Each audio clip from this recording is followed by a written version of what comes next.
Assalamualaikum warahmatullahi wabarakatuh. Perkenalkan, nama saya Anggi Nuril Izmi Febrianti dengan NIM 2113041003 dari program studi S1 Pendidikan Biologi Rombel 44 Bahasa Indonesia.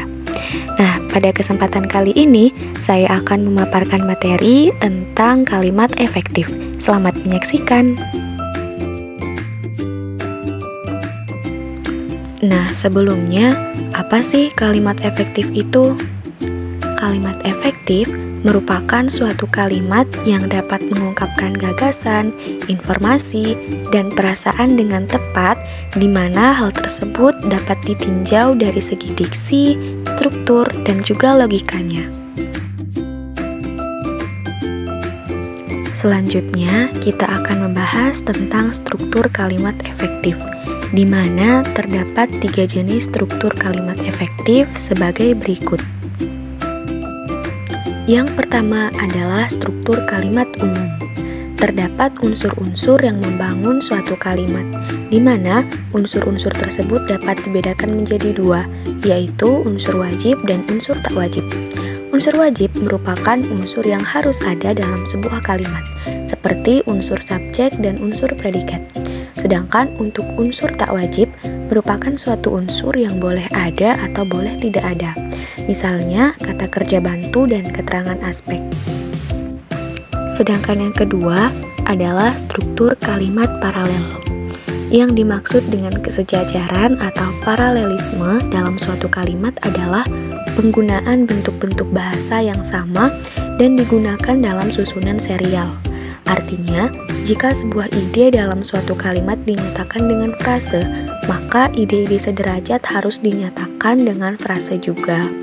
Sama seperti halnya jika dalam sebuah ide di suatu kalimat dinyatakan dengan kata benda, maka ide-ide sederajat harus dinyatakan dengan kata benda juga. Selanjutnya, struktur kalimat efektif yang ketiga adalah struktur kalimat periodik, di mana yang menjadi unsur-unsur tambahan dikemukakan terlebih dahulu, baru kemudian dimunculkan bagian intinya. Hal tersebut dilakukan untuk menarik perhatian para pembaca atau pembicara terhadap pendengarnya. Selanjutnya, kita akan membahas tentang ciri-ciri dari kalimat efektif. Adapun beberapa ciri-ciri dari kalimat efektif adalah sebagai berikut. Yang pertama, kesatuan, di mana suatu kalimat tetap mengungkapkan sebuah ide pokok atau satu kesatuan pikiran. Yang kedua, kehematan, di mana suatu kalimat menunjukkan adanya suatu hubungan antara jumlah kata yang digunakan dengan luasnya jangkauan makna yang diacu. Yang ketiga, penekanan, di mana terdapat 2 cara memberikan penekanan, yaitu berupa pemindahan letak frase dan mengulangi kata-kata yang sama. Adapun yang terakhir adalah kevariasian, dapat dilihat dari struktur kalimat yang digunakan, seperti ada kalimat yang pendek, maka ada juga kalimat yang panjang. Oke, selanjutnya kita akan membahas tentang unsur-unsur kalimat efektif. Adapun beberapa unsur-unsur kalimat efektif adalah sebagai berikut. Yang pertama, subjek, di mana subjek merupakan bagian kalimat yang menunjukkan pelaku atau tokoh. Kemudian yang kedua, predikat, di mana predikat merupakan bagian kalimat yang memiliki fungsi untuk memberitahu bagaimana kondisi atau tindakan yang dilakukan oleh subjek. Kemudian yang ketiga, terdapat objek, merupakan bagian kalimat yang menunjukkan benda atau sesuatu hal yang menjadi sasaran untuk melengkapi predikat. Kemudian yang keempat, terdapat keterangan, yang dimana merupakan bagian kalimat yang menerangkan berbagai hal mengenai kata lainnya.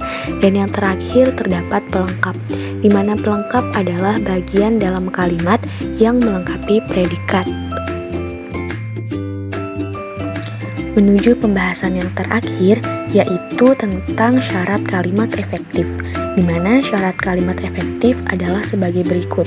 Yang pertama, sesuai EYD. Yang kedua, tidak ambigu, artinya sebuah kalimat tidak boleh bermakna ganda.